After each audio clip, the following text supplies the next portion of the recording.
ఎవరు రాశారో కానీ 2 చేతులు ఎత్తి నమస్కరిస్తున్నాను. అది చాలామంది వాట్సాప్లో వచ్చి ఉంటుంది. రాని వాళ్ళకి ఈ సందర్భం చాలా గొప్పది, నిజంగా హృదయాన్ని ద్రవింపజేసేది, సత్యం కూడాను.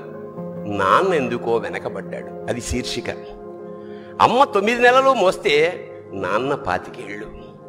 రెండూ సమానమే అయినా నాన్న ఎందుకో వెనకబడ్డాడు. ఇంట్లో జీతం తీసుకోకుండా అమ్మ, తన జీతం అంతా ఇంటికే ఖర్చు పెడుతూ నాన్న, ఇద్దరి శ్రమ సమానమే అయినా అమ్మ కంటే నాన్న ఎందుకో వెనకబడ్డాడు. ఏది కావాలి అంటే అది వడ్డీ పెడుతూ అమ్మ, ఏది కావాలంటే అది కొని పెడుతూ నాన్న. ఇద్దరి ప్రేమ సమానమే అయినా అమ్మకొచ్చిన పేరు ముందు నాన్న ఎందుకో బాగా వెనకబడ్డాడు.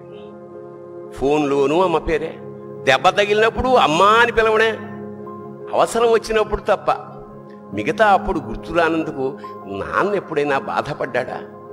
ఏమో. ఇద్దరూ సమానమే అయినా పిల్లల ప్రేమను పొందడంలో తరతరాలుగా నాన్నెందుకో వెనకబడ్డాడు.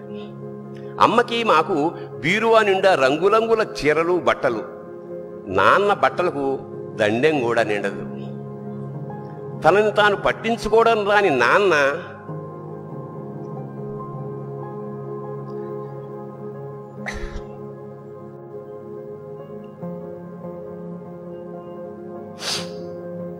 ఎందుకో మాకు కూడా పట్టనంత వెనకపడ్డాడు. అమ్మకి అన్నో కొన్నో బంగారు నగలు, నాన్నకి బంగారం అంచున్న పట్టు పంచి ఒకటే. కుటుంబం కోసం ఎంత చేసినా తగిన గుర్తింపు తెచ్చుకోవడంలో నాన్నెందుకో పాపం బాగా వెనకబడ్డాడు. పిల్లల ఫీజులు ఖర్చులు ఉన్నాయి. ఎప్పుడప్పుడు ఈసారి పండక్కి చీర కొనొద్దంది అమ్మ. ఇష్టమైన కూర అని చెప్పి పిల్లలు మొత్తం తినేస్తే ఆ పూటకి పచ్చడి మెతుకులతోనే ఇష్టంగా తినే నాన్న.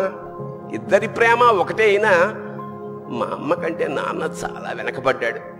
వయసు మళ్ళాక అమ్మ అయితే ఇంట్లోకి పనికొస్తుంది. నాన్న ఎందుకు పనికిరాడని మేము తీర్మానం చేసుకున్నప్పుడు కూడా వెనకబడింది నాన్నే. నాన్న ఇలా వెనకబడిపోవడానికి కారణం ఆయన మా అందరికీ వెన్నెముక కావడమే.